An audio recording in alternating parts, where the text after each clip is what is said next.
Bonjour à tous et bienvenue pour cette nouvelle vidéo. Moi c'est Axel et aujourd'hui on analyse et on théorise sur la suite de l'épisode 5 de Daredevil Born Again, saison 2. Dans cet épisode, qui est pour moi un épisode de transition entre la première partie et la fin de la série, on set up une nouvelle structure. Une nouvelle structure dans la relation Wilson Fisk-Matt Murdock. On met en avant cette dualité. Dualité qu'on retrouve dans les situations. Wilson va essayer de sauver Vanessa, Matt Murdock qui est au bord de gouffre pour sauver Bullseye. Bullseye qui a tué Foggy au début de la saison 1, on s'en rappelle. Et en fait, c'est là que c'est beau car cette dualité, en plus d'être plus ou moins similaire dans les situations, les deux personnes essayent de sauver la vie de quelqu'un d'autre, on les retrouve aussi dans des flashbacks. Des flashbacks qui nous montrent pourquoi, à cet instant T, Wilson doit sauver Vanessa et pourquoi Matt doit sauver Bullseye. Et ces flashbacks nous ramènent le retour d'un personnage que j'ai adoré, que je sais vous avez adoré, Foggy Nelson. Et oui, c'est la première fois de cette saison 2 qu'on revoit ce bon vieux Foggy. Et Foggy, ça fait plaisir de le voir. Et surtout, Foggy nous montre encore une fois, une nouvelle fois, que c'est le meilleur personnage de Daredevil. C'est le meilleur personnage. Personnellement, c'était mon personnage préféré dans la série Netflix. Et juste le revoir un épisode, qu'est-ce que ça fait du bien. Et ça fait du bien de ramener cette humanité. Et on sent que Matt a besoin de cette humanité. Matt a besoin de son Foggy.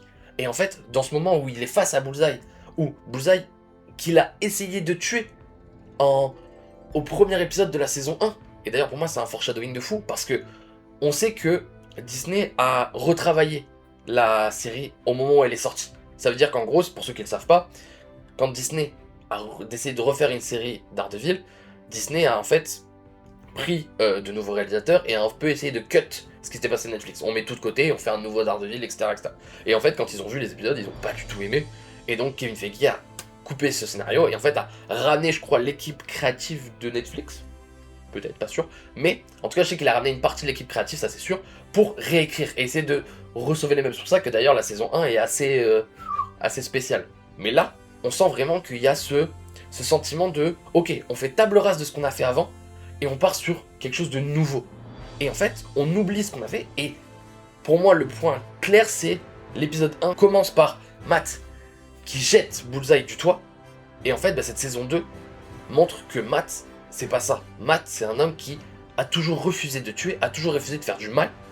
Et grâce à l'humanité aussi que Foggy lui donnait, parce que Foggy lui a toujours maintenu cette part d'humanité. Et en fait, il lui a appris du coup le pardon, donc c'est tout l'arc avec McCoy que je trouve très bien, où on voit Foggy qui a connu son harceleur, et l'a défendu, et a tout fait pour le sauver, et a même pris ces petites économies qu'ils avaient pour sauver ce mec-là. Et en fait, ce principe du pardon, ce principe de l'humanité, on le retrouve aussi avec Wilson Fisk. Parce que, si vous le savez pas, mais vous regardez la série donc vous le savez, Vanessa, c'est la part d'humanité de Wilson Fisk. C'est pour moi ce qui reste Wilson Fisk et ne devient pas tout le temps le Caïd. Parce que, on sait, si elle meurt, il va péter les plombs. Et spoil, elle meurt à la fin. Et c'est ça que ça nous tease. Ça accepte le pardon à la mort, mais du coup, on va se retrouver dans cette dualité qui pour moi va encore plus accélérer sur les 3 prochains épisodes parce que du coup, Matt a pardonné Bullseye de lui avoir pris la personne la plus chère, mais Wilson va-t-il pardonner Daredevil et Bullseye de lui avoir pris Vanessa? Non. Et c'est là qu'en fait on va suivre cette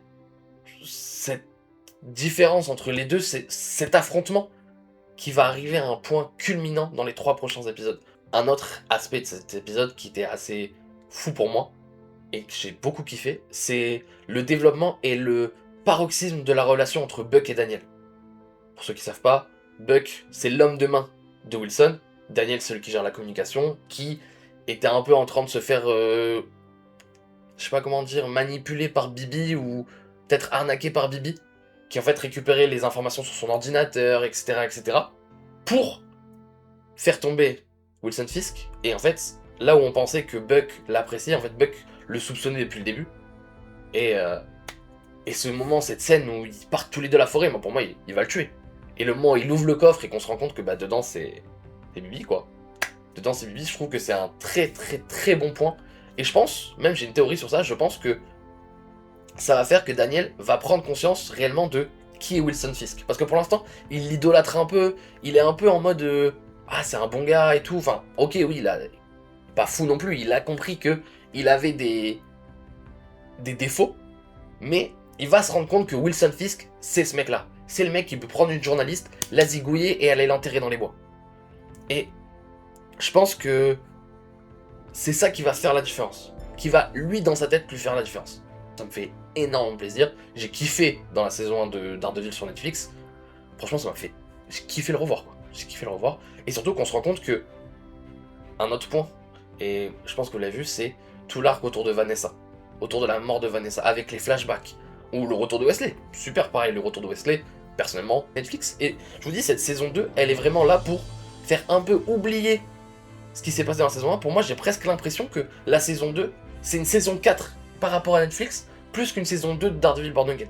Je sais pas ce que vous en pensez, dites-moi ça en commentaire.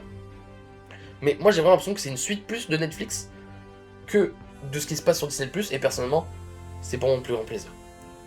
Et tout l'arc avec Vanessa, je le trouve vraiment cool parce qu'on voit vraiment le côté où c'est elle enfin, tout était prévu, quand la phase avec le tableau blanc, où c'est elle qui pousse ce tableau blanc que Wilson va acheter, qui va amener à leur rencontre, et le fait qu'il crée ce couple. Et en fait, on voit au moment où elle revient à la vie, qu'elle perd la mémoire, qu'elle est plus claire dans ce qu'elle dit, demande un jus d'ananas alors qu'en fait je crois qu'elle est allergique, enfin ça lui donne des picotements sur la langue. En fait, tous ces points-là, on se rend compte qu'il va y avoir un problème. Et la montée en tension, moi je trouve qu'elle passe super bien. Et puis bah, la mort, c'est le climax, et on sent dans les cris, dans la voix de Fisk, pour moi c'est le moment où vraiment il va perdre le contrôle, complètement. Et je pense que là, les 3 derniers épisodes, ça va être l'ascension de l'échelle de la colère, de la tyrannie. Et je pense que là, ces forces armées, elles vont être libérées de fous malades. Et du coup, c'est pour moi ce qui va amener à l'arrivée de Jessica Jones, et même, je pense, à l'arrivée de Luke Cage et d'Iron Fist dans les prochains épisodes. Je pense pas le 6 et le 7, je pense que dans le 8, je pense qu'ils seront là dans le 8, et je pense que c'est ça qui va amener à la saison 3 de Daredevil Born Again. Parce que pour moi, il faut recréer les Defenders, et tout est amené pour que Daredevil ne puisse pas affronter ça tout seul. Dites-moi ce que vous en pensez en commentaire, n'hésitez pas à aimer, partager, vous abonner, ce serait super cool. Et on se retrouve la semaine prochaine pour une nouvelle vidéo. Merci à tous, salut.